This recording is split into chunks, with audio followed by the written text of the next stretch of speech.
I encourage my clients to practice having someone walk through under whatever guise you want to say.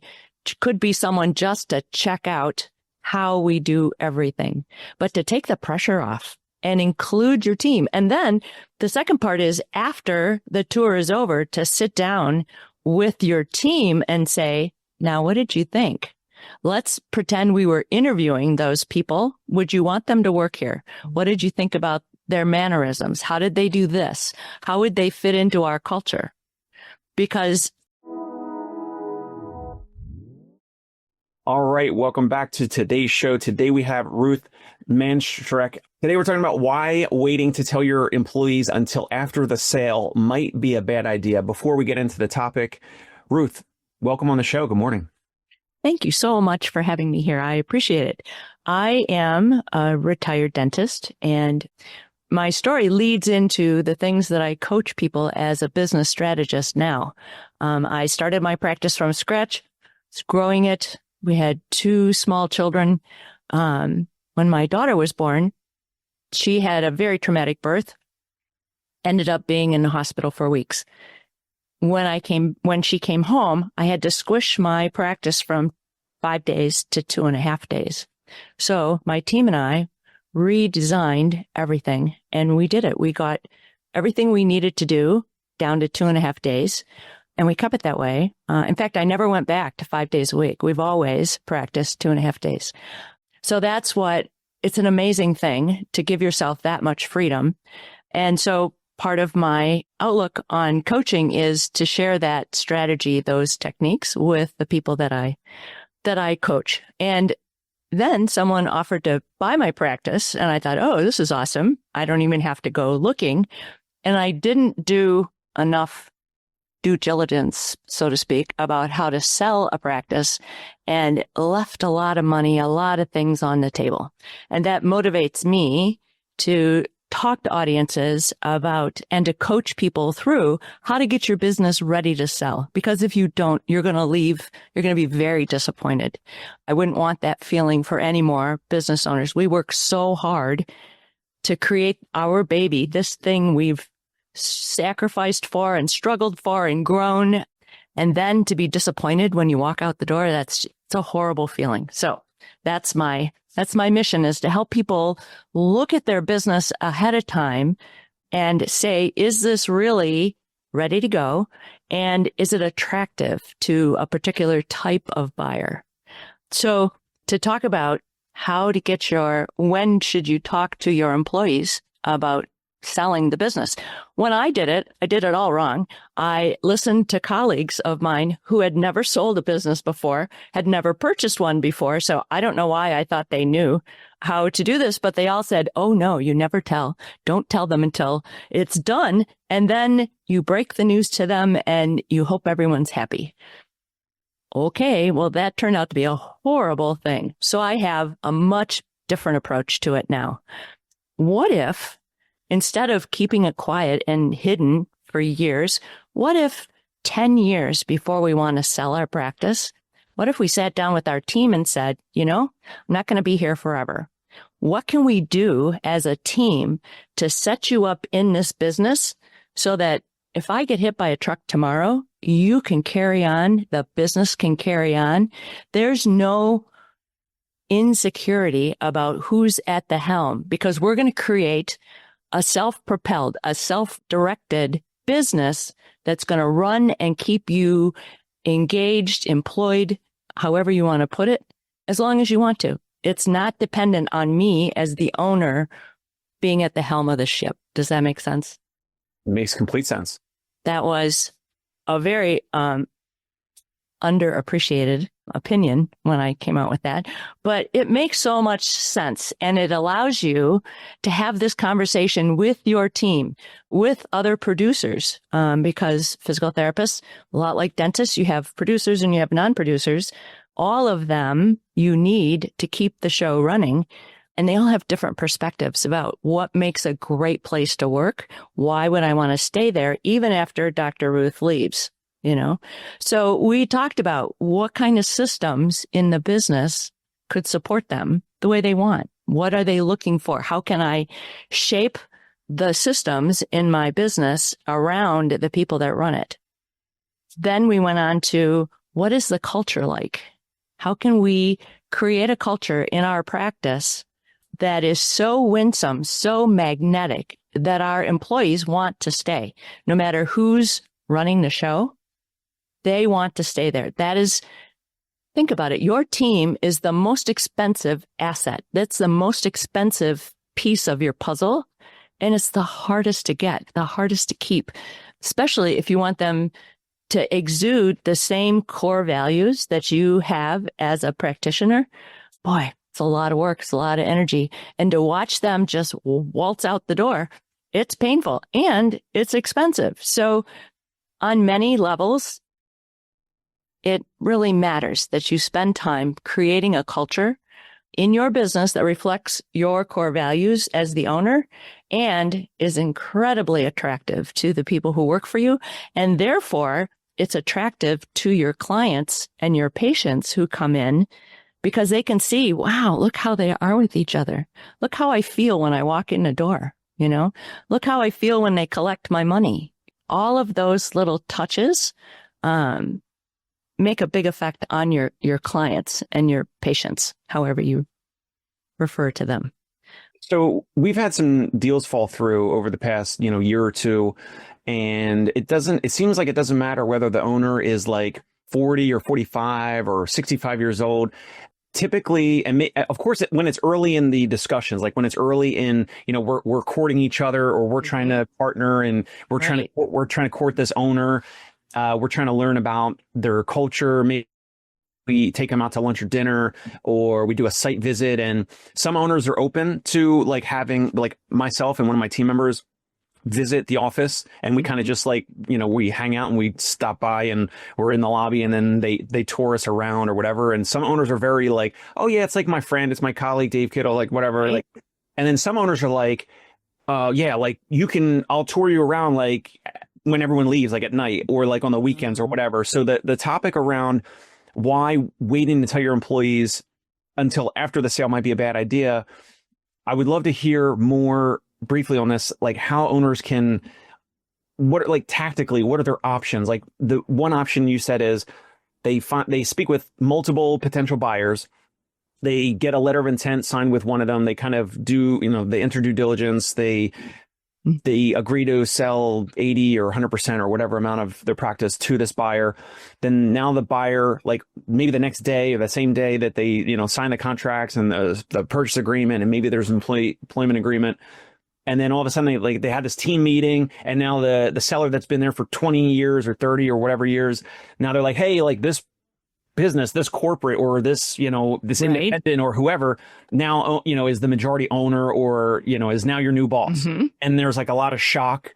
And I've seen or heard like owners say they don't want to, maybe there's some ego involved. They don't want to spook their team members. Like if we get in the books, we look at everything and we're like, oh, this is like not sellable or buyable or purchasable. Mm-hmm.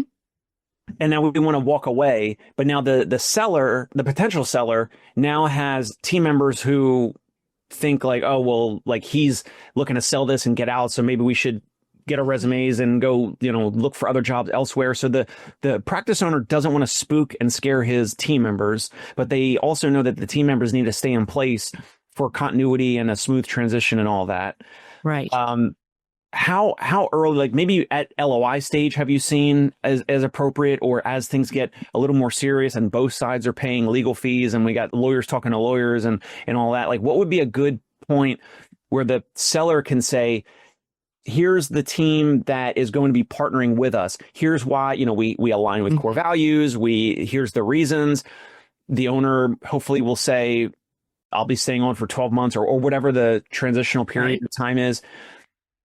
These are the things that are going to make we're going to de-risk the situation if there's more of that communication. But the owner has the ego sometimes of like, they don't want to spook the team members. And then also if the deal falls through, they don't want to look like an idiot, right? They don't want to look like, oh, we did all this parading around and now like a deal's not happening. And now the owner kind of feels like, vulnerable or something. Mm-hmm. Absolutely.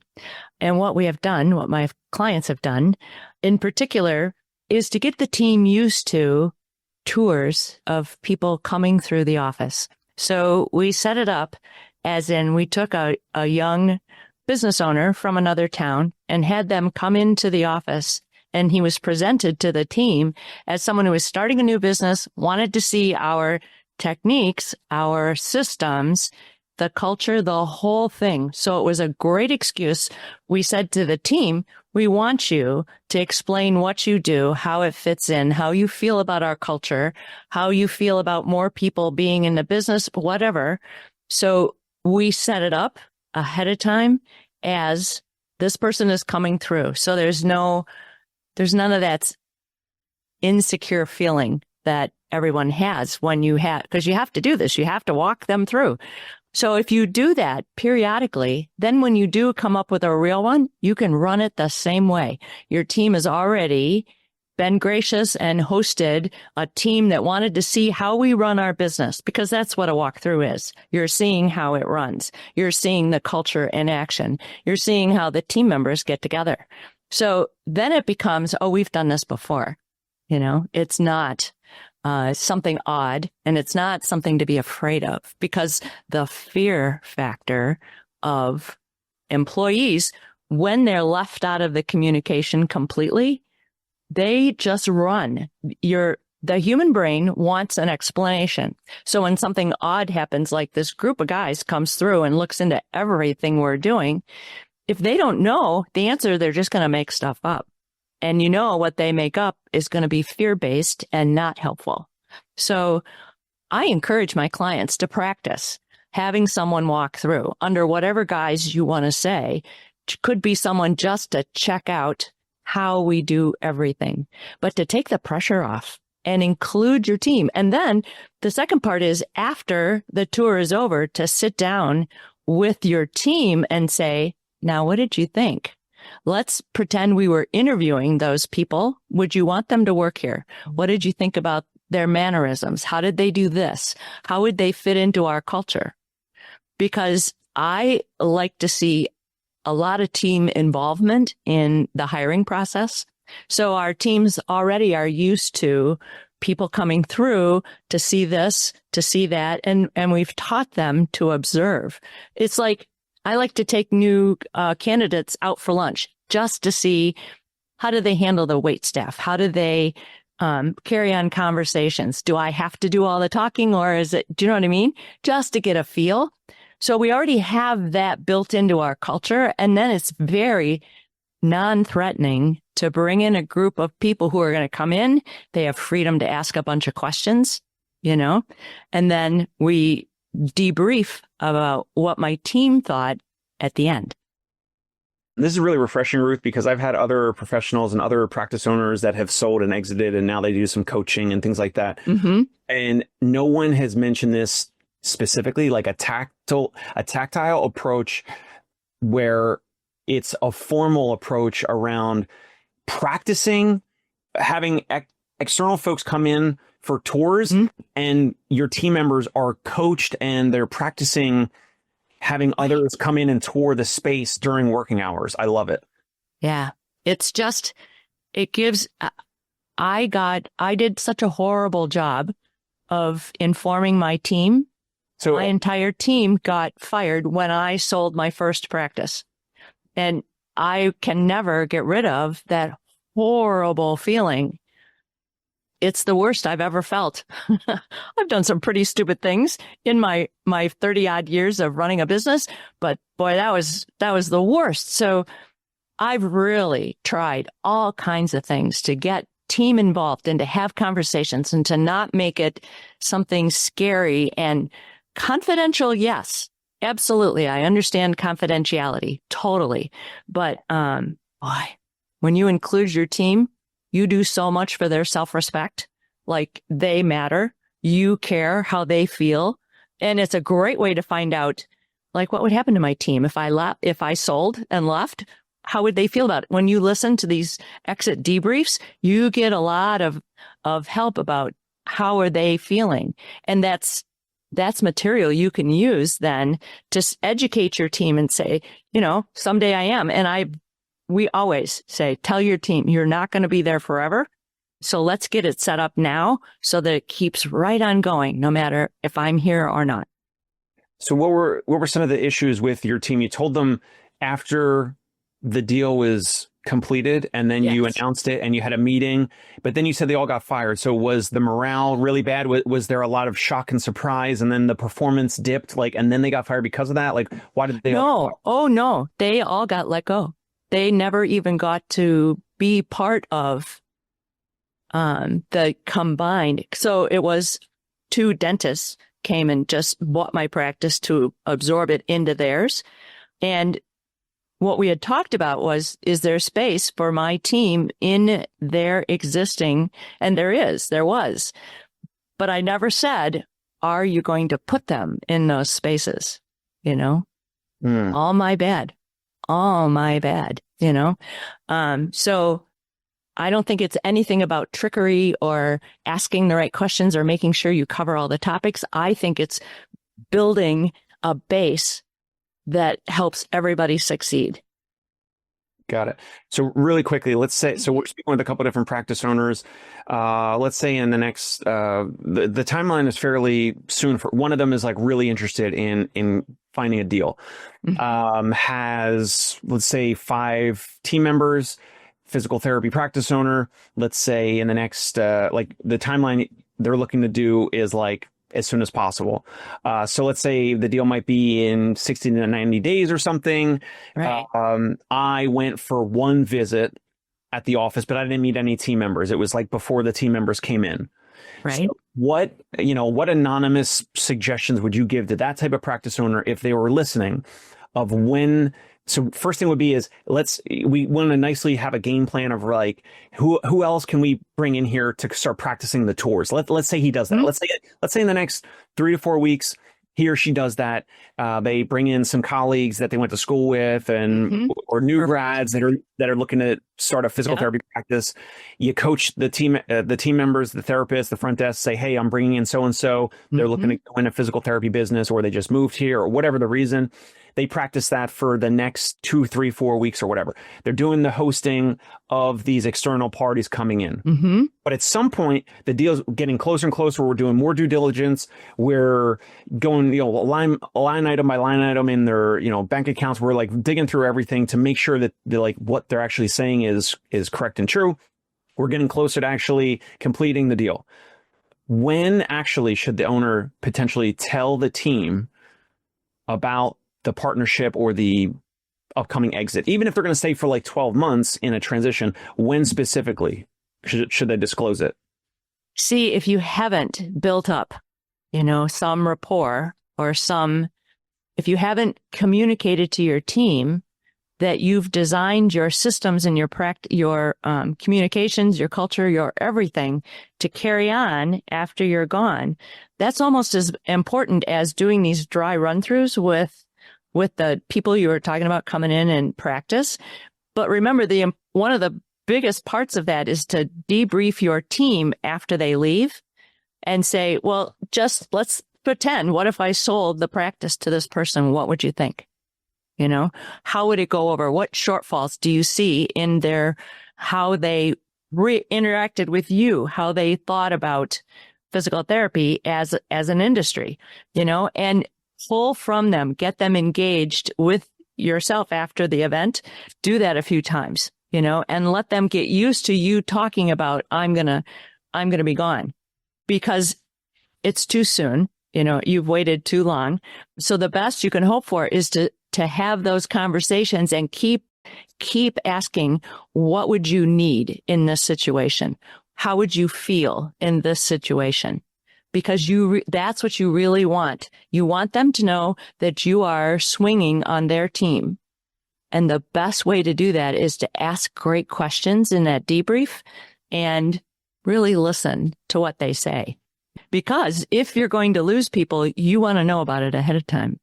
Because I shouldn't say most, but most of the transactions that I've helped prepare for, whether key people stay or go, is critical to the sale, So sometimes you got to know what they're going to do. That's a different conversation than if you've kind of figured out how to do it if they stay or if they go.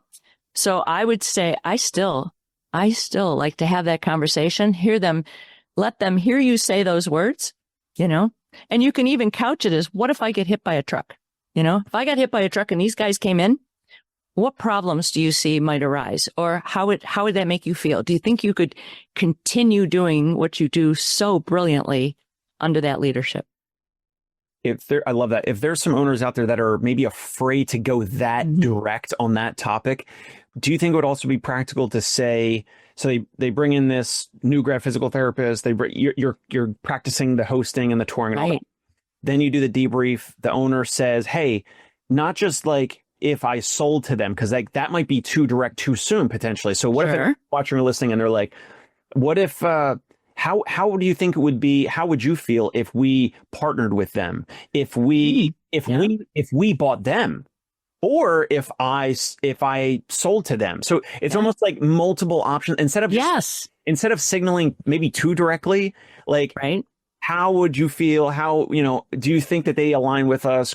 Core values wise, culturally, and all that. Do you think is that like baby stepping it too much, or is No, I think that's wonderful. Yeah. Whatever gets them in conversation so that one, they know that you value their input, you value their opinion, because your team members have a different perspective on your practice than you do. To us, as the owners, it's our baby. It runs the way we want it to run. To them, they have a different perspective. They are where the rubber meets the road. And so they can tell you things about that practice run that you might not have ever thought of. So yes, try all the options, have one come in, just have more than one so that they get used to it. It's not a scary thing. Got it. Awesome.